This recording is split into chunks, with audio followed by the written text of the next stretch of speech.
मेरा नाम है नेल्सन एक्का और मैं अनगढ़ा बानपुर से हूँ, रांची से। तो मेरा प्रश्न है दशमांश के विषय में। बहुत जगह में मैं जाता हूँ तो दशमांश के विषय में सिखाया जाता है और मेल्कीसेदक के विषय में बोलते हैं कि मेल्कीसेदक का जिक्र नया नियम में है, तो वो यीशु मसीह है। तो मेरा प्रश्न है कि लेखक नया नियम में इब्रानी के पुस्तक में क्यों मेल्कीसेदक का जिक्र किया?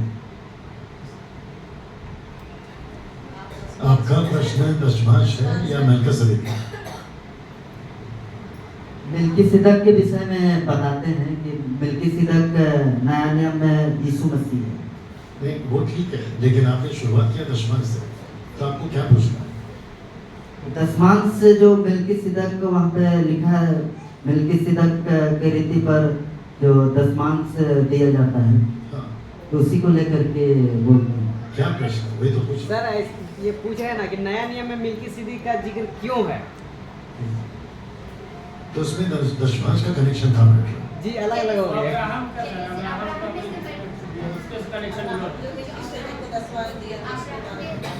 उसी को लेकर के सिखाया जाता है। हाँ, तो उसने दिया, हमने मना कहा क्या है, लेकिन उसका कनेक्शन आप कह रहे हो न्यू टेस्टमेंट में क्यों है? जी जी सर जी, वही पूछ रहा हूँ, वही उसमें क्या क्वेश्चन है आप जिसने इसीलिए लेना है सर। अच्छा ऐसे ये वो इसलिए कह रहे हैं क्योंकि जब न्यू टेस्टमेंट में है तो इसलिए दशमांश दो।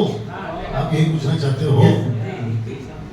यू गो हम बताते हैं आपको। ओके, देखिए सबसे पहली बात यह है कि मेल्कीसेदक जो है ओल्ड टेस्टमेंट में जिसको कहते हैं क्रिस्टोफनी, क्रिस्टोफनी का मतलब होता है कि यीशु मसीह अस्तित्व में आने से पहले अपने आप को प्रकट करते थे, उसको कहते हैं क्रिस्टोफनी। ये हो गया क्राइस्ट, क्राइस्ट फनी मतलब यीशु के अस्तित्व में आने से पहले का उसका झलक। थियोफनी, थियो का मतलब होता है पिता, गॉड। ओके, तो परमेश्वर पिता को कभी किसी ने नहीं देखा, ना न्यू टेस्टमेंट में ना ओल्ड टेस्टमेंट में। मूसा देखना चाह रहा था, मैं कनेक्ट करूंगा, लेकिन मूसा को कहा जिस दिन देखेगा मर जाएगा। फिलिप ने यीशु को पूछा पिता को देखना चाहते, पिता को दिखाओ, तो यीशु को भी यही डायलॉग मारना था, बट उन्होंने थोड़ा सा घुमा के बोला बेटा मेरे को देख ले, काफी है। You understood? तो यीशु मसीह को देखा जा सकता है लेकिन पिता को कभी देखा नहीं जाता। अब अब्राहम कौन था ये मैं टीचिंग दे चुका हूँ ओल्ड टेस्टमेंट के हिसाब से, यशार की पुस्तक से। अब्राहम ने अपना दशमांश, बहुत ध्यान से सुनिएगा भैया, ये अपना आदमी है, पता नहीं नबी का है, शुक्र है। और जितने यहाँ पे सुन रहे हैं आपको भी बता दूं कि अब्राहम का पहला दशमांश मेल्कीसेदक को नहीं दिया गया। अब्राहम का पहला दशमांश फिरौन को दिया गया था, मिस्र के राजा को। और उस वक्त में ये प्रथा थी, दशमांश का कॉन्सेप्ट जो है वो मूसा ने और परमेश्वर ने अचानक से नहीं लाया, वो पहले से चलता था। ओके, अब बात करते हैं दशमांश की और मेल्कीसेदक की। अब उस वक्त में परमेश्वर ने मेल्कीसेदक को भेजा ताकि उसको दाखरस और रोटी दे। जब उसने उसको लिया, दाखरस और रोटी किसको दर्शाता है? यीशु मसीह के क्रूसिफिकेशन को। अब्राहम का बेटा मांगा, इसहाक को मांगा, उसकी जगह पे कौन आया? यीशु मसीह। तो ये सब आपस में एक कड़ी है जो जुड़े हुए। लेकिन अब्राहम ने अपनी मर्जी से दशमांश दिया या मेल्कीसेदक ने मांगा? मेल्कीसेदक ने कहा कि मुझे दशमांश दो, या अब्राहम ने अपनी मर्जी से दिया? अपने मर्जी से। एग्जैक्टली। हम क्या सिखा रहे हैं? अपनी मर्जी से, अपनी मर्जी से। दशमांश नहीं, जो भी दो, किससे दो? मैं वहां पे आ रहा हूं, 10 क्यों 20 दो। लेकिन ये 10 का जो टैग है, मतलब छप्पा या थापा जो भी है, ये बाद में आया, परमेश्वर ने दिया, वो सिर्फ इस्राएलियों के लिए। इसका मेल्कीसेदक से कोई कनेक्शन नहीं है। मेल्कीसेदक अलग है, दशमांश का व्यवस्था अलग है, दशमांश का नियम अलग है, मेल्कीसेदक अलग है। ओल्ड टेस्टमेंट में मेल्कीसेदक को न्यू टेस्टमेंट में अगर उसका लेखक पौलुस है तो उसने दशमांश के हिसाब से नहीं बोला। अगर आप बाइबल पढ़ोगे इब्रानियों 7वां अध्याय, 8वां अध्याय, 9वां अध्याय, उसने कनेक्शन दिया यीशु से, ना कि दशमांश से। लेखक ने दशमांश को छुआ तक नहीं। ये तो ये लोग हैं जो कहीं से उठाकर कहीं पे मिला देते, जैसे पतरस ने पौलुस के बारे में कहा, पहला पत्र 3 अध्याय वचन 16-17 तक में कहते हैं कि जो अनपढ़ और चंचल है वचन को तोड़ मरोड़ के पेश करते हैं और कई लोग उसमें भटक जाते हैं। सबसे पहली बात, दशमांश सिर्फ और सिर्फ इस्राएलियों के लिए। और एक कनेक्शन दे दूं? Yes sir. ओके, आप और हम कौन है? बोलो नई वाचा। इजरायली कौन है? पुरानी वाचा। तो टोटल कितनी वाचा है? 2 वाचा। हाथ देख लीजिए, एक है पुरानी, दूसरी है नई। हम कौन है? नई वाचा। और नई वाचा के लोग कौन है? यीशु की कलीसिया, यीशु की दुल्हन। तो यीशु की जो दुल्हन है वो व्यवस्था के दायरे में है, ये व्यवस्था से अलग है। व्यवस्था से अलग है। जो यहाँ पे सुन रहे हो उनको भी बता दो, क्योंकि ये वीडियो अपलोड होगा। हम व्यवस्था के दायरे में नहीं आते, और जो व्यवस्था के दायरे में आता है, गलतियों 3:13, वो श्राप के अधीन है। गलतियों 5:2-3, वो मसीह से अलग हो गया है, अनुग्रह से गिर गया है, और उसको मसीह से कोई फायदा नहीं है। तो दशमांश का कॉन्सेप्ट कलीसिया के लिए नहीं है। दशमांश का कनेक्शन कलीसिया की दुल्हन से नहीं है। दशमांश अलग है और उसकी कलीसिया अलग है। जो जोड़ते हैं वो गलत करते हैं। मेलकिसेदेक का कनेक्शन दशमांश से नहीं करना। ये हो गया एक। दूसरा, उसका जो बेटा था इसहाक के बाद वाला याकूब, याकूब ने भी परमेश्वर को दशमांश दिया है। ये कल को बोल सकते कि देखो याकूब ने भी दिया है, तो फिर मैं पूछूंगा याकूब ने अब्राहम ने कितनी बार दिया? 1 बार या 12 बार? जोर से। 1 बार, एक ही बार। मेलकिसेदेक अब्राहम को कितनी बार मिला? 1 बार, वापस नहीं मिला।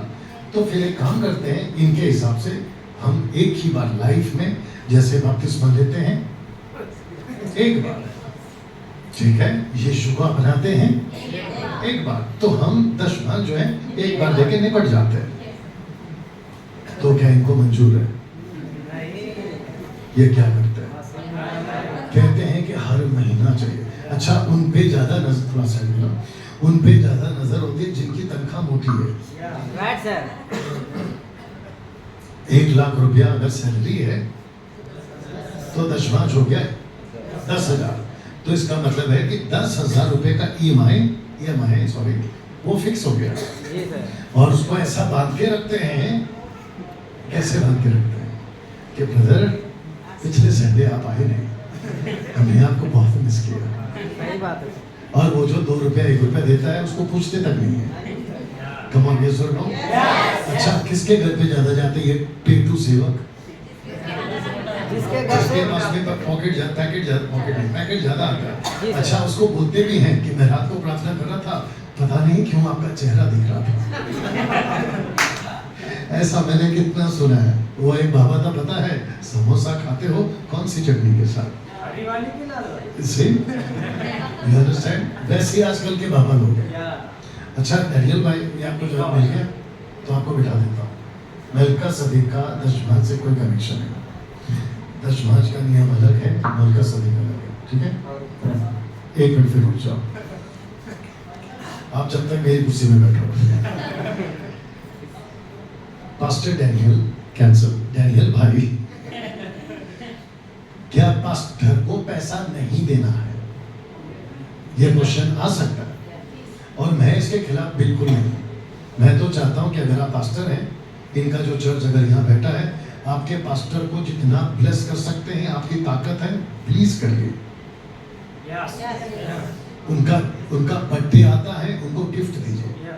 उनकी शादी की सालगिरह है तो उनको प्लीज दीजिए, जैसे मेरी हो गई है। और अगर पास्टर को लगता है कोई तकलीफ है, हेल्थ इशू है, आपको पता चलता है, प्रार्थना करिए और प्रभु से बोलिए, प्रभु इनको कुछ हेल्प कर सकते हैं, तो प्रभु लीड करता है तो करिए। ये ठीक है? आप ये इसको परखते हैं।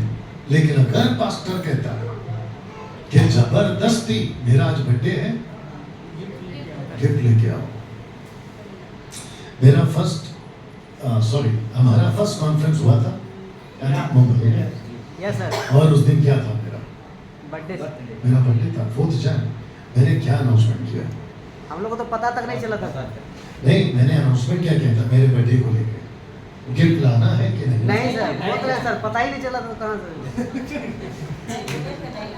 जी, मैंने साफ कहा था कि मुझे गिफ्ट नहीं लाना। सोच के देखो मैं कैसा आदमी हूँ। साल में एक बार आता है, वही अच्छा मौका होता है लपेटने, क्या कौन सा पर्व? बटोरन। इसको कहते हैं बटोरन पर्व। तो मैं तो साल में एक बार अच्छा खासा बटोर सकता हूँ, लेकिन मैंने नहीं बटोरा। आप समझ रहे हैं? यस तो पास्टर अगर अपनी मर्जी से दबाव डालता है तो वो गलत है। गलत। Right sir? जितने पास्टर हैं आप एग्री करते हैं? यस एक पास्टर को मैं जानता हूँ, 2 मिनट रुकना। एक पास्टर को मैं जानता हूँ, आपको पता है वो क्या करता है? कहता है कि मेरा जब तुम्हारे बर्थडे हो या तुम्हारा शादी का सालगिरह हो, जब तुम अपने बच्चों के लिए, वाइफ के लिए कपड़ा खरीदते हो, तो उसी टाइम तुम लोग हमारे लिए भी खरीदो। उसके चर्च में अगर 50 लोग हैं और 50 का बर्थडे एक बार तो पक्का चलेगा ना, 365 यस तो वो कहता है कि जिसका बर्थडे है वो कपड़ा खरीद रहा है तो मेरे लिए भी खरीदो। और वो हमारा मुंबई का है, आप समझ रहे हैं? अपने पैर धुलाता है और कहता है कि जो पैर धोया है वो पानी तुम पियो। किसने कहा? ओ तेरी। ऐसा लगता है ना सख्त देना है उसको। और आपको पता है दिक्कत की बात क्या है? उसके चर्च के लोग इतने अंधे हैं कि ऐसा पीते भी हैं। और क्या बोल के पीते पता है? कि पास्टर का आशीष जो है वो हमारे ऊपर आएगा। सब लोग ऐसा करो, छी आपने मुंह बनाया ना, ऐसे हरकत करते हैं सब। और बहुत कुछ है, ये बेचारा खड़ा खड़ा गिर जाएगा। जी नेक्स्ट सवाल। जी चलो जी। मुझे चर्च का यूथ लीडर बनाया गया था, तो मैंने चर्च में जो 2 व्यक्ति